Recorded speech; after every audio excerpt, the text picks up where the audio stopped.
অলৌকিক বা অবিশ্বাস্য ঘটনা পৃথিবী জুড়ে এমন প্রচুর ঘটনাই কিন্তু রয়েছে।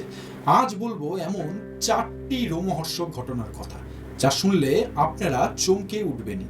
প্রথম ঘটনা, আমেরিকান লেখক এডগার অ্যালেন পো, যার 1838 সালে লেখা একটি উপন্যাস যার নাম the narrative of Arthur Gordon Pym of Nantucket. এই উপন্যাসে 4জন নাবিকের জাহাজ ডুবির পর বেঁচে থাকার জন্য এক তরুণকে হত্যা করে খাওয়ার কাহিনী ছিল। সেই উপন্যাসে তরুণটির নাম ছিল রিচার্ড পার্কার। আর সবচেয়ে অবাক করা ব্যাপার কি জানেন? এই পোয়ের মৃত্যুর প্রায় 46 বছর পর 1884 সালে মিগনোনেট নামের একটি জাহাজ ডুবে গেলে বেঁচে থাকা নাবিকেরা একটি ছেলেকে হত্যা করে খেয়ে ক্ষুধা নিবারণ করে। অবাক হওয়ার কিন্তু এখানেই শেষ নয়। এই সত্য ঘটনাটিতে সেই কেবিন বয়ের নাম আসলে কি ছিল জানেন? Richard Parker. অর্থাৎ পোয়ের কল্পকাহিনীর বহু বছর পরে বাস্তবে প্রায় একই ধরনের ঘটনাই কিন্তু ঘটে। এবার বলবো দ্বিতীয় ঘটনা, মার্ক টুয়াইনের জন্ম এবং হ্যালির ধূমকেতু। ব্যাপারটা কি? বিশ্বখ্যাত লেখক, অনেকে নাম শুনেছেন, মার্ক টুয়াইন, যার আসল নাম ছিল স্যামুয়েল ক্লিমেন্স, যিনি জন্মেছিলেন 1835 সালে। ঠিক সেই সময় পৃথিবীর কাছ দিয়ে গিয়েছিল হ্যালির ধূমকেতু। টুয়াইন পরে বলেছিলেন তিনি আশা করেন তার মৃত্যুর সময়ও যেন ধূমকেতুটিকে আকাশে দেখা যায়, কারণ হ্যালির কোমেট প্রায় 75 থেকে 76 বছর পর পর পৃথিবীর কাছাকাছি আসে, এটা আমরা জানি।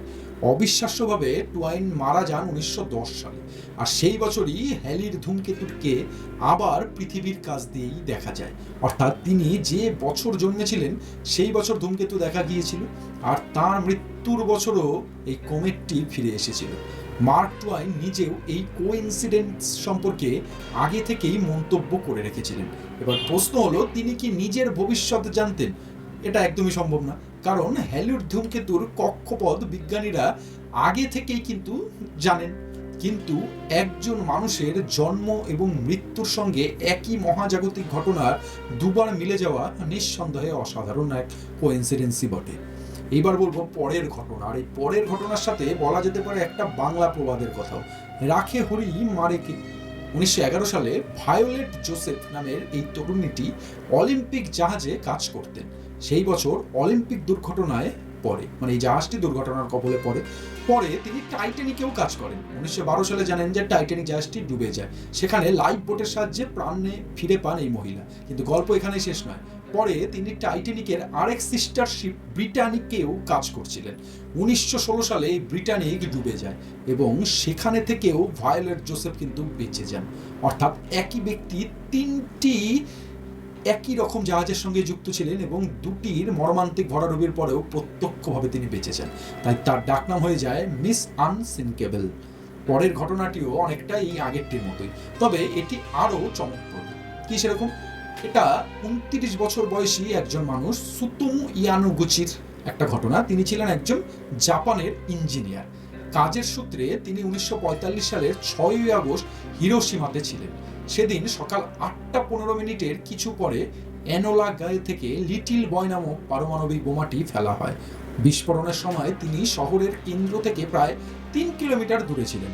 প্রচণ্ড তাপ ও বিস্ফোরণে তার শরীরের ওপরের অংশ মারাত্মকভাবে পুড়ে যায়, কানে আঘাত লাগে এবং সাময়িকভাবে দৃষ্টিশক্তিও হারান।